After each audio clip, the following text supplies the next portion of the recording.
Hello and welcome to Mastering the Art of Unstructured Data Defense. Today's webinar is sponsored by Rubrik and produced by Actual Tech Media. My name is Scott Becker. I'm from Actual Tech and I'm excited to be your moderator for this special event. Now, before we get to today's great content, we do have a few housekeeping items that are going to help you get the most out of this session. Let's talk questions. We want this to be an informative event for you, so we encourage any questions in the questions box in your webinar control panel. So we won't be able to do a dedicated Q&A session at the end of this one, but we will pass along any questions that you have to the team from Rubrik for follow-up. The Q&A panel is also the place to let us know about any technical issues that you might be experiencing. A browser refresh will fix most audio, video, or slide advancement issues. But if that doesn't work, just let us know there in the Q&A and we'll provide further technical assistance. Okay, next, handouts. In the handouts section of your webinar control panel, you'll find that we're offering several resources. I'd especially like to call your attention to a link to find out more about Rubrik. You can access that now and also just throughout the event. There are also some links in there labeled ATM, which stands for Actual Tech Media. One of those is the ATM Decisions Group, which is a panel of IT decision makers that you can apply to join to participate in some more in-depth events and other opportunities. Also, there's a link to the ATM Event Center, which has our calendar of more upcoming events like this one. So I encourage you to access those resources now and share them with your friends and colleagues. Now, I'm sure you noticed the prize icon there. At the end of this webinar event, we'll be awarding a $250 Amazon gift card to one lucky registrant. Of course, you must be in attendance during the live event to qualify for the prize. Official terms and conditions of today's prize drawing can be found in the handout section. Just scroll to the bottom and you'll find the prize terms and conditions link there. All right, with that housekeeping out of the way, let's get to today's important presentation. So it's my pleasure to introduce you to our presenter today. We have Matt Castriata. We've got him listed here as a manager in sales engineering. More specifically, he's the go-to-market tech lead for Rubrik's unstructured data business. Matt, the floor is yours. Hey folks, my name is Matt Castriata. I'm a go-to-market tech lead for unstructured data business here at Rubrik. And what I'm going to do is walk through the 5 steps that we have seen our customers be successful with in order to secure and manage their unstructured data estates. We're going to talk about this in the context of a fictitious company, Megabucks Bank. They are an organization that has invested and spent a lot of money in their IT infrastructure. Top-of-the-line databases with the latest protection. Their business continuity and disaster recovery plans are solid and tested regularly, and they have an exceptional cybersecurity team and have invested a ton of money in their cybersecurity efforts. And today, through the normal course of business, Megabucks Bank has transacted, right? They've had employees that have accessed full account numbers across chat. They've had an M&A team member that emailed a 3-year-old contract with proprietary information to another organization. They've had their customer service calls transcribed that contain sensitive PII. This is part of a normal course of business of a financial institution, but unfortunately today they've also suffered a breach. And with that breach, the challenge is that the data itself, all of those sources that I mentioned earlier, that data is unorganized. It's difficult to manage. It's underprotected. It's not cataloged well. And we know that there was sensitive information in that data set. And unfortunately, that sensitive information was exposed. So again, this is any organization, right? Are you going to transact through normal course of business with sensitive information? How do you ensure that you know where that is and you protect it from the bad guys? That's ultimately what we're going to talk about here in the context of unstructured data. So we'll talk about the forgotten 4th V, but you can't start with the forgotten 4th V unless you cover the 3 Vs of big data or unstructured data. These have been around since the mid-90s. This concept has been around since the mid-90s, and it's really all about variety, velocity, and volume. Right? Variety, the type of data that you're collecting, and the varied types of data that we collect today, structured, semi-structured, unstructured. The velocity of that data, how quickly we're ingesting that data, and that's only increased, as you know. over the course of the last the last 20 years or so. And then the volume, right? When the three V's of big data were created and were thought through in the 90s, the largest data set in the mid 90s was the Library of Congress at 9 petabytes. Today, routinely see 9 petabytes in our customers' environments. And the volume has only increased, and it's compounded the problem of how do you protect this information. But the forgotten fourth V is all about the value. At the end of the day, it doesn't matter. Any of these problems don't matter if the data is not useful to the business. And if it's useful to the business, what kind of data is it, right? How much do you have and how much of it is sensitive? These numbers that we're giving here are a poll of our customers. We've done our own internal research, and on average, we found about 24, 25 million sensitive files in a typical organization, of which there are about 1.3 billion plus sensitive data records within an organization. This is huge, right? And any of this data could be monetized by the bad guys. So the value is really what's going to dictate what you protect, how often you back it up, how frequently you protect it, and how long you keep it around for. And then how do you secure that data at rest so that you can prevent prying eyes from getting at it, right? Least privilege access. How do you employ a least privilege model within your organization to prevent encryption, exfiltration, and ransom of that data? So just to recap, data is multiplying exponentially, right? Our own research has shown an increase of 7x in the next 5 years, of which most of that is unstructured in nature. A lot of articles you'll see today on the web will show anywhere between 80 to 90% of the data in a typical organization as being unstructured. That's going to increase to probably the upper bounds of that, somewhere around 90% over the next 5 years. And much of that data is sensitive. Again, as I mentioned, through our own research, been able to uncover that organizations typically have about 25 million or so sensitive files within their infrastructure. So more than ever, organizations need to protect that data and be able to manage that data effectively. And that's what we're going to talk about. We're going to talk about some strategies to manage that data effectively, and then ultimately talk about some strategies to protect that data, not only at rest, but also provide a resilient copy if you ever need to go back to it. And we know today from a protection perspective that the tools that folks use to do this are unable to keep up. Snap and replicate is a typical tool that folks use to essentially create multiple copies of their data and even snapshot some of it so that they have a point in time that they can go back to. But keep in mind that that's all stored into the same credentials and code as the production data. And if that data those credentials become compromised, it's all compromisable. The copies as well as the source data. And we know that a copy of data does not mean that data is air-gapped and immutable. A replicate copy is just a copy of the data of the source. So if the data were impacted at the source, then all the replicates ideally will be impacted as well. NDMP, this is a 4-letter acronym, I think, that probably strikes fear in a lot of folks. A technology that was created in the mid-90s when we started thinking through the unstructured data problem. It just does not keep up with the volume of data today. It's slow. It's prone to error. There are multiple performance bottlenecks. It's single stream. It really does not keep up with the volume problem that organizations are faced with today. Moving into tape, yes, tape will give you a air gap, natural air gap, but knowing and how to manage those tapes and the ability to be able to recall that data is ultimately going to be complex and increase your RTOs dramatically, right? And all of that in aggregate tends to be expensive and flexible and not meet the recovery time objectives that organizations have today for their data, whether that's unstructured or not. So let's talk about some key strategies on how you can more effectively manage the data on the front end, and then we'll jump into some strategies on how you can protect it on the back end.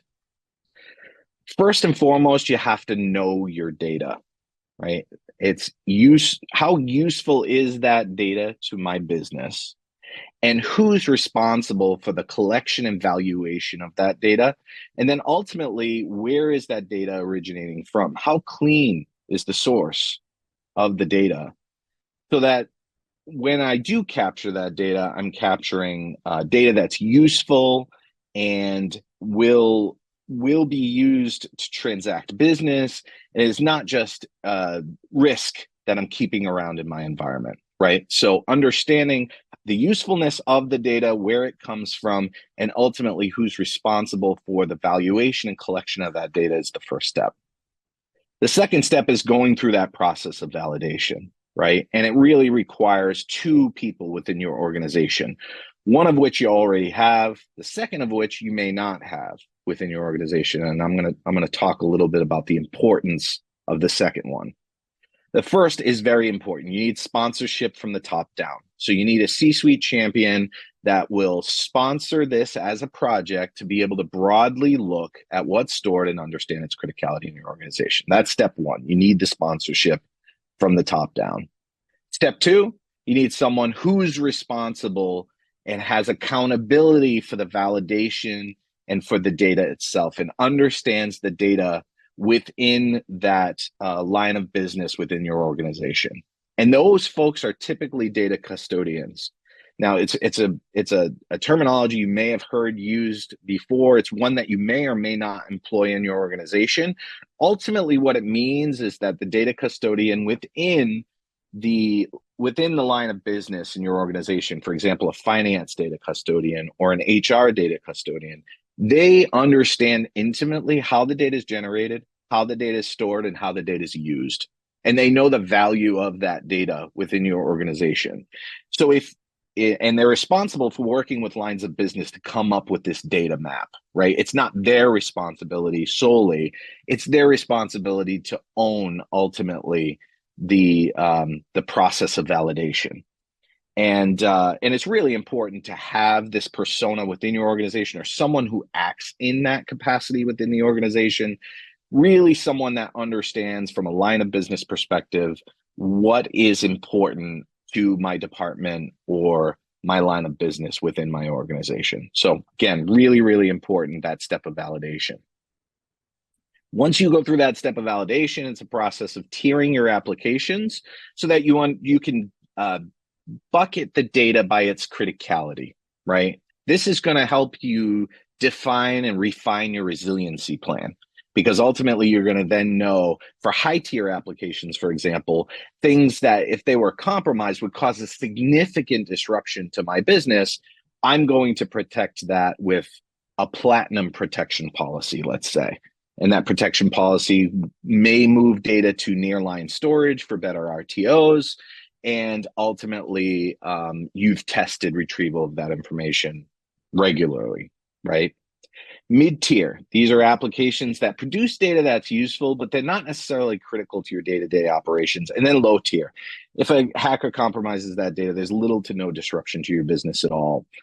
It is really helpful not only for understanding the resiliency of your data posture to come up with this strategy of tiering, it's also helpful to create a resiliency plan, a cyber resiliency plan, so that you understand what are the systems I need to go after first if I were ever impacted by a cyber event. And cyber events really are those, high probability, high impact events, right? We historically have protected ourselves from fires, floods, those kinds of things. Those are low probability, high impact events. So we really need to make sure that our focus is geared more towards cyber resiliency. The fourth step is really implementing this strategy. So how do we go about implementing it? What are some of the questions that we need to ask as we're going through and implementing this? Who is the custodian? How often should that data from each type of application be backed up? What should be the frequency of protection for those things? When should I move data through its life cycle? When should I retire my data and delete it from my system so that I don't go through this process of 7x growth over the next 5 years? What is the recovery procedure going to be if I had a high tier application go down or a mid tier application go down? What is my detailed recovery procedure in the event that I'm impacted by a cyber event? Some other questions. Where in your infrastructure should data from each tier go?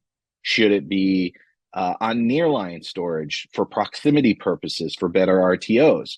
Should it be in hot tier when it comes to object storage in the cloud? Just understanding where that data should be stored for the best RTOs, the RTOs that match the importance of those applications and the tier of those applications.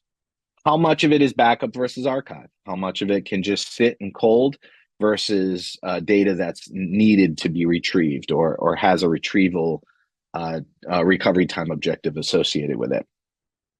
Can I afford to lose data that I'm sending to archives? Because if I can't, maybe that data is not applicable to be archived. Maybe that data should go through a backup process. And are there any regulations or long-term retention requirements that need to be considered, particularly with healthcare and financial services? There are regulations that dictate the amount of time that data should be kept and dictate the ability to be able to bring that data back if needed. And then how is data protection for each type of application going to be handled? Is it going to be with a tier one data protection tool? Is it going to be through the use of replication? Just understanding how you're going to go about doing that based on each tier, and really focusing on the high tier, then into the mid tier, and then ultimately the low tier. And the last step, once you've gone and implemented that strategy, is really continually maintaining and monitoring that strategy. Leveraging data visibility, things like data classification, so that you're proactively reviewing sensitive data on a recurring basis. You know where it is, you know which application is generating it, and you know where it's stored, so that you can adopt a least privilege model according to that data at rest. Keeping an eye out for abnormalities when it comes to data resiliency, right? Understanding that the data it needs to be, it may need to be in nearline, but making sure that you're keeping an eye out on any failures or things that might, that might impact your RTOs ultimately if and when you need to recover. Be intentional about growth. This is really important. Resiliency is not a replacement for an information lifecycle management strategy, and we're not talking information lifecycle management necessarily in this webinar, but it is really important to understand what is the process of maintaining data through its lifecycle from birth to death within your organization. How does data get retired in your organization? And be intentional about it. Don't be the next 7x growth over the next 5 years. And you want to revisit and maintain this strategy often. It may need tweaks. It may need to change. There may be things that are working well and things that aren't working well. So really continually revisit that strategy and maintain and monitor that strategy moving forward. So those are sort of some of the ideas that we've had over working with a number of customers, large unstructured data estates, of ways that they can go and implement a strategy that makes sense for the type of data that they have and the impact within their organization. Now we're going to flip over and talk a little bit about how Rubrik solves this problem. We have a feature, an unstructured data protection feature within Rubrik called NAS Cloud Direct. And its goal is really three things: volume, speed, and resiliency. Volume, the ability to be able to handle the large amounts of unstructured data today, doing it at wire speed so that you're saturating the network and using everything that physics gives you to get that data from point A to point B, and then providing that resilient, air-gapped, agnostic copy of the data. It's not reliant on the source systems that it came from. It can essentially be recovered anywhere within your organization once it's stored in that agnostic third copy. From a volume perspective, scanning billions of files, any workload across, and indexing hundreds of thousands of files per second, doing all of that with a stateless VM The stateless VM in the middle here is really pulling the source data. The sources that we have outlined here, where we have logos and company logos, is where we have snapshot integrations and API integrations with these storage providers. And it's ultimately orchestrating the snapshot, reading from it, moving the data at wire speed to one of these target platforms, and scanning, indexing, and moving that data in parallel, ultimately to one of these target platforms. Target platform can be a hyperscaler of your choice. It could be on-prem NFS or object for nearline protection, proximity reasons, or it can be Rubrik Cloud Vault. Rubrik Cloud Vault is really that air-gapped, immutable copy, taking a lot of the goodness of the appliance in our data center, which is really where we got our, where we cut our teeth in the data center, taking a lot of that goodness and applying it to the cloud. That's really what Rubrik Cloud Vault is all about, giving you that immutable and air-gapped copy out in the cloud that Rubrik manages for you. It's credential isolated. You have no visibility, essentially, in the management of that. We just give you an address to write to, you write your data to it, and you can retrieve your data from it. The next is speed. The ability to do this at wire speed. That's really important. We can scan data very quickly, move that data at wire speed, and index that data so that you can do things like single file retrievals, right? If you wanted to find all the files that had a path of Matt, you could go and just search for Matt star within a path, and it'll give you all of the files that have Matt in their path. If you wanted to search for files where that started with movie, for example, you could do that as well. And the retrieval is instant. Our indexing is not only the indexing of the data is really fast, but also the retrieval of that search is very, very, very fast within NAS Cloud Direct. It's really one of the differentiators of NCD. So having the ability to be able to go and retrieve that data on demand when needed is really important. And then the last piece is providing that resilient copy, that agnostic third copy of your unstructured data estate, doing it in a way that ascribes a lot of the zero trust data protection methodologies that Rubrik employs in the data center, things like multi-factor authentication, encryption, air gapping, immutability. All of that is applicable as a third copy when you're storing the data in Rubrik Cloud Vault. The ability to do anomaly detection against that data set. What was impacted by a cyber event? If I were impacted, how can I identify what the blast radius of that was? That's something that's done as well, regardless of the target that we write to. And then the last piece here is the ability to scan for sensitive information. Classify petabytes of data and identify where there's sensitive information in it for a lot of reasons. We're going to go through particularly each of these in some way, talking about immutability and then going into anomaly detection and sensitive data monitoring here as well. The first the first big tenet when it comes to zero trust is providing a platform that's immutable. And now we have the ability through NAS Cloud Direct to write a retention for every object that we write to an object store location. Again, it could be an object store location, but and it could be Rubrik Cloud Vault as well. It really is the ability to write a retention so that says that object, that backup object, will live on for as long as the retention dictates. Providing that ability so that data is not prone to deletion.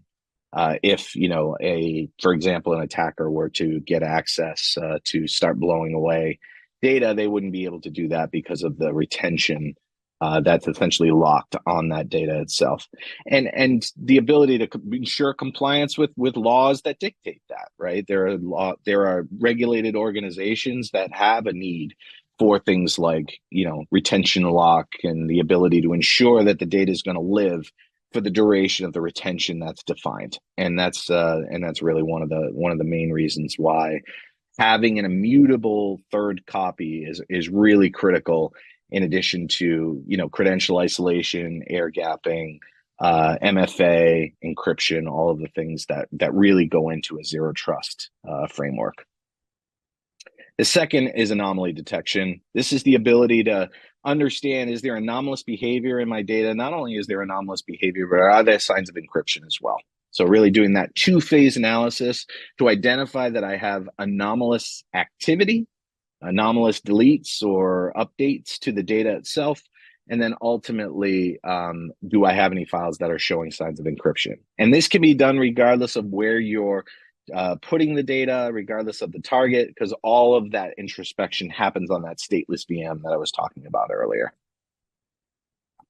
Sensitive data monitoring. This is the ability to be able to tag data for sensitivity after it's landed in the backup platform. And this requires you to store the data in Rubrik Cloud Vault, because what we'll do is we'll spin up compute on our end, and we'll go through and crawl through the backup, and we'll look for PII, PHI, any sensitivity that you define. We're going to go and tell you where that is, and really be able to mitigate against things like extortion, right? Be able to proactively identify where that PII and PHI is, and be able to prove that the attackers may have gotten a hold of it if that data were impacted.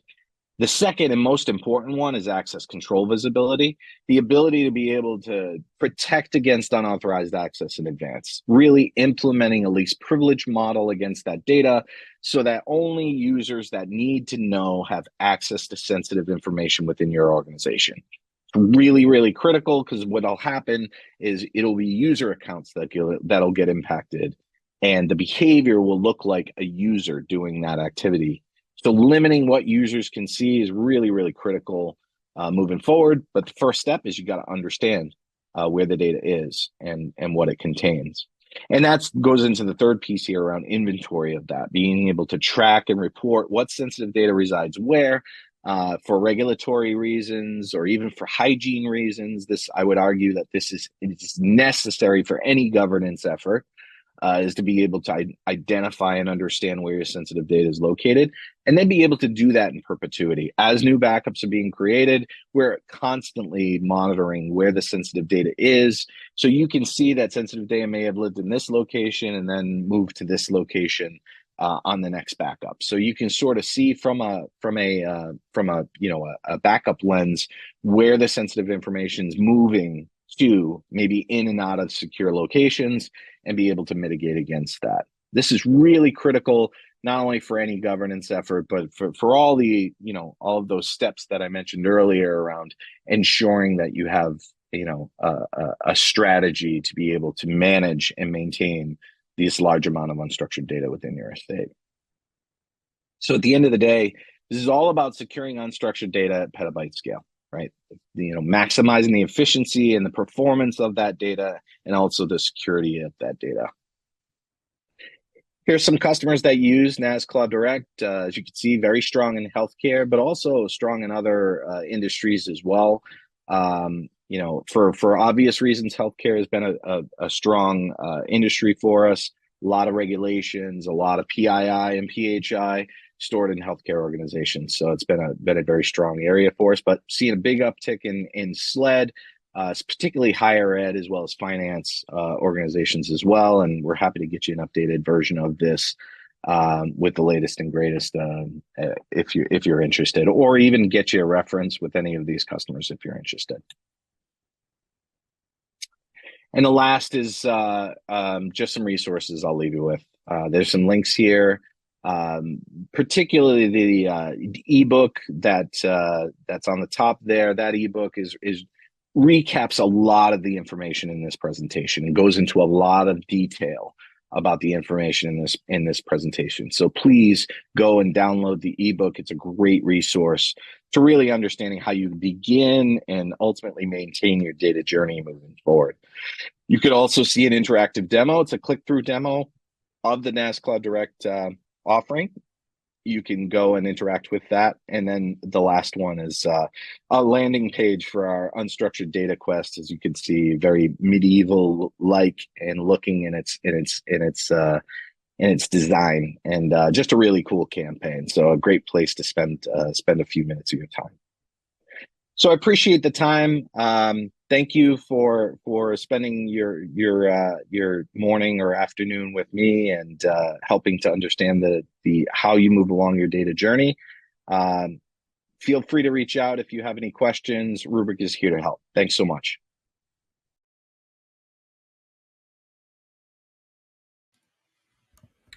All right. Well, thanks, Matt, for putting together a really informative presentation. We appreciate those insights today about defending unstructured data. That was great stuff. For Jeffrey and Brian, Stephen, Jaynal, and others who ask questions, we will make sure that the Rubric team gets those questions so they can follow up with you. And finally, it's time for the Amazon gift card prize drawing. And the winner of the $250 Amazon gift card is Clifford Barcliff from Virginia. So congratulations to Clifford. We'll be in touch to get you your card. And with that, on behalf of the Actual Tech Media team, I want to thank Rubric for making this event possible. And thanks as always for attending. That's going to conclude today's event. Have a great rest of your day.